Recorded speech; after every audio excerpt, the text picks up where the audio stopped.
Good afternoon, good evening, Fabulites. I have got questions for you. What opens with the boys going on a trip to try to heal? And what closes with one of the boys trying to get some drugs to heal? If you guessed, this is us. Brothers, Season 2, Episode 5, you're correct. Let us check in and see how we get from opening to closing. The channel is Be Fabulous You, and I am Angela. Let us proceed. So we see the 10-year-old boys. They going on a camping trip with Daddy Jack. Just Kevin and Randall, just the boys. And Kate and Mommy are going to be doing girl time. They're going to do movies and manicures. Then we see 10-year-old Randall making a plan for camping. He's a planner, this child is. Kevin tries to escape to the front seat away from all of Randall's weird planning ways, but he gets bounced back. He gets banished to the back with his black brother. Back in the bus, Kevin. We see a 37-year-old Kevin looking at old pictures, and he has a pain. Is it a pain in his heart or a pain in his knee? But we see he go for the pain pills, and the pain pills are empty, so I don't know if it's pain in the heart or pain in the knee. He's going through drawers, looking for through the medicine cabinet, looking for something to dull the pain in his heart and in his knee. And then there's a door knock. Randall opens the door. Randall is at the other side of the door. He like, you kept my daughters up way too late. And Kev is like, I only get one night with my nieces. So we find out that he's in town for his ex-wife, now girlfriend, Sophie's medical gala thing. And he's going to be auctioned off as a date as part of the fundraiser. And he's asking his black brother Randall, you jealous? And Randall is like, you already told me 4 times that you being auctioned off. No, I'm not jealous. I'm black, bro. You know, we got too much auctioning experience in our history that has not been pleasant. So no, I'm not jealous. You go on out there and be auctioned all you want. Then we see that we find out that Deja's been there for a month. That's the foster child. And Randall tells Kev not to say anything about Deja's hair. And then we see Kevin joining Deja at the breakfast table, and Randall and Beth are both in the kitchen, and Beth is not into this Kevin. And but Deja is into it, and she's like, can I come to the gala? And Randall's like, yes, I'll take you. Kevin will be busy. And Beth takes Randall off to the side, and she's like, she's crushing on Kevin, you know. And do you think Deja's ready for a swanky New York City event? And Randall was like, I got this. This is my opportunity to connect with his enthusiasm. I love his enthusiasm. We see Kate visiting Toby at work, and Toby assumes that when she says, can I speak to you in your office, that it's just going to be like the pornos that he doesn't watch. So he knock everything off the desk and he ready to go. And she like, what in the world is going on? But she lets him know that she's pregnant. She's 8 weeks pregnant at this point. Last time we saw, she was 6 weeks pregnant. And Toby is like, great, oh my gosh, this is wonderful, I'm so happy. I'm not happy, I'm ecstatic, I'm a quiver. And Kate is like, it might not happen. I'm 37 years old. This is considered a geriatric pregnancy, and plus my weight and plus my luck. Please just keep your daddy happiness and your daddy dreams and your daddy hopes to yourself. Don't tell anyone, especially me, about them until the baby is living outside of my body. And Toby is like, okay. Like all of the rest of us, like, what in the world? And then we see Rebecca and Kate, and they're ready to head out for their girls' day of movie and manicures. But there's not going to be no movie and manicures, because right when they're about to leave, the phone rings at the house. It's a call from Jack's daddy's nursing home that Jack's dad is basically in transition. He making his transition from being alive to being dead. So she leaves a message at the campground. You know, back in the day we didn't have cell phones. She just left a message on the machine.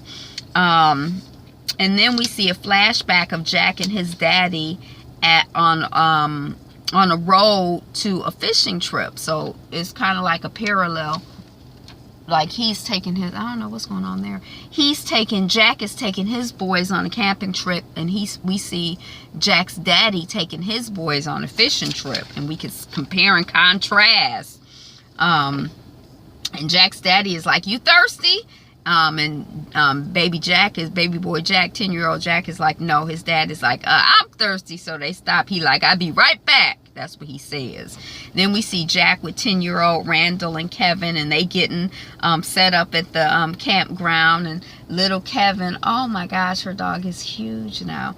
Little Kevin is definitely not Team Randall. And Daddy Jack is trying to instill brotherly camaraderie into the boys. 37-year-old Kevin, we see he's leaving a voicemail trying to get a Vicodin refill. Even though all of his refills have already been refilled to the fullest, he still wants another refill.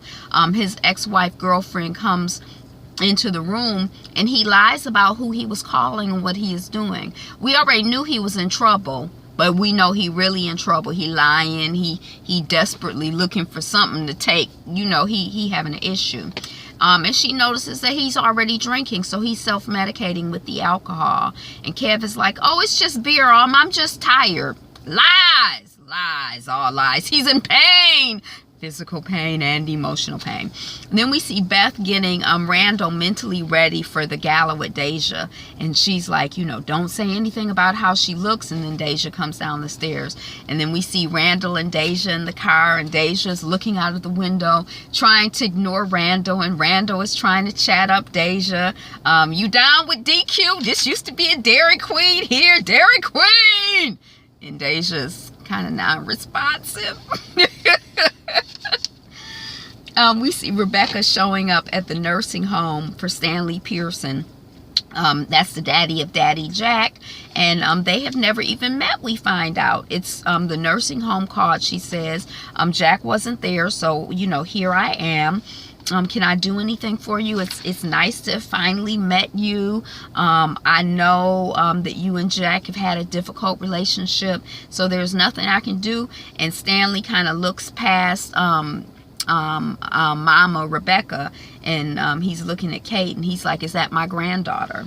And then we see 10-year-old Jack in the car, and his brother is in the back seat, and we see Daddy Stanley, who's currently in his deathbed. And in one scenario, he in the bar. In this scenario, we see him through the window. He's that kind of thirsty, a drunk, an alcoholic, a lush. He's in pain too, like his son and his son's son. Well, his son is not in pain because his son has made his transition. But we see Daddy Jack questioning 10-year-old Kev. Why are you so hard on him? Meaning Randall. Why? And Kevin, he's annoying. He is kind of annoying, but he's sweet. But to his brother, he's annoying. And then Jack, he's trying to show you how much he loves you. It's easier to be nice to him than to be mean to him. And Kevin is like, I don't know. Stop. You said I had to come in here, because he on punishment in the tent. You said I had to come in here, and you said I had to sit in here. You didn't say I had to talk about it. I don't want to talk about it. You know, he got pain, he got issues, he don't want to talk about it. He want to play. He using his Game Boy now to distract him from the pain. Later on, it's going to be alcohol and drugs. He come from a long line of people who don't want to deal with stuff. Okay. So then we see Randall and Deja arriving at the gala, and Randall is trying to connect with Deja and, you know, empathize with how she might feel and help Deja to feel comfortable. And, you know, I know when I first arrived at school or something, and I was the only brown face, and I looked around and I said, I don't belong here. There's no one who... And Deja, meanwhile, was like, oh, there's your brother. And she leaves Randall and goes over to Kevin. As she's approaching Kevin, he on the phone. He's trying to get drugs. Deja approaches. The brothers hug. During the hug, Randall is like, you know, don't say anything about her hair. Sophie comes over. Hi, I like your dress, she says to Deja. Kevin's like, I like your hair. Just disobeying Randall. Deja's like, thanks. I like the nanny. The Manny, I mean. And then Kevin, you know, he's like, which episode do you like? This one or that one? He's very charming, very personable, very engaging. The little girl is engaged. We see Rebecca and Katie at the old folks' home. and they're chatting about when the triplets were babies, and you know, when they were bald-headed, and you know, they're waiting for Daddy Jack to call, and you know, there's kind of a voiceover of the mother, Rebecca, talking to her daughter about being a mother and babies and all of this. And then we see the 37-year-old Kate looking at ultrasound pictures. So she's probably thinking about what her mama has said to her about being a mama, as she's thinking about being a mama. Okay. So then we're at the weight loss meeting. It's kind of like a AA type thing, but not exactly, because I ain't never been to no meeting, AA, DA, NA, no AA, no A meeting where the people just talk over to other people. But anyway, there's a thin woman, and she's sharing, and Kate is clearly annoyed, and she explodes, and she insults the woman. Seriously? You're snapping at me again? And Kate is like, screw you, Madison. Do you come in here because you have no problems and you think we have worse problems? And then Kate and Madison are arguing, and they're in the parking lot, and then they get into their respective cars, and then there's a collision. And then Kate is freaking out, and Madison has gotten out of her car, and she's crying, and she's hyperventilating, and she tells and Madison is like, oh my God, are you okay? What's wrong? And she tells Madison that she's pregnant. And Madison is like, oh my God, that's great. She hugs her. She's like, I'm so excited. That's wonderful. Ah! She hugs Kate again. She all excited. And then we're back at the gala, I don't know, I'm gonna say gala because it's like gay and happy, and you know, gala. And the ex-wife girlfriend is introducing Kevin while Randall watches Deja eating shrimp cocktail, and he knocks the shrimp out of her hand. He like, oh no, you don't eat that part. And Deja is like shocked because she was just enjoying her shrimping in her own world, and she's shocked and she's embarrassed, and she's like, excuse me, I'm going to the bathroom. And then we hear the girlfriend from the stage again, and she's like, now I present to you the one, the only, Kevin Pearson. Rah! And the crowd goes wild. And then we see Kevin. He ain't in the room. He in the hallway. He on the telephone. He on the drug hustle. He's like, you know, I just one more refill. And then we're see from the stage again, Kevin Pearson, ladies and gentlemen. And she's looking all over, and there's a guy with a microphone, and he's like, and then we see Kevin in the hallway, and he's like, you know, I know you've already refilled it more than you should have, but I don't see why one more refill is a big deal. And then we see here from the stage again, Kevin Pearson. His ex-wife girlfriend is screaming out, you know, trying to get him to show up. And then we see Kevin in the hallway. He got a glass of alcohol now. And he like, you know, I don't have a doctor out here. If you can't help me, what good were you good for? Hello? Excuse me. And then he's getting another glass of alcohol, like a shot. I don't know what it is, but like brown liquor. And he drink that. Then he get another one. He got it in his hand. And he's, you know, another glass of alcohol. Then we're back at the campground, and Randall is like, I bet Kev is hungry, you know, because Kev is on punishment in the tent. And Jack is like, I know you love your brother, and your brother loves you. And Randall is like, yeah, right. And then Jack is like, you got to give people space. Let them come to you. You got to be patient. And Randall is like, I don't like patience. And Jack is like, shoot, nobody does. And then we see 37-year-old Randall standing in the hall, speaking of patience. And Kevin walks up. And Randall is like, hey, Kev. And Kevin is like, Randall, hey, what are we doing? And Randall is like, Deja's in there. And Kev is like, is she sick?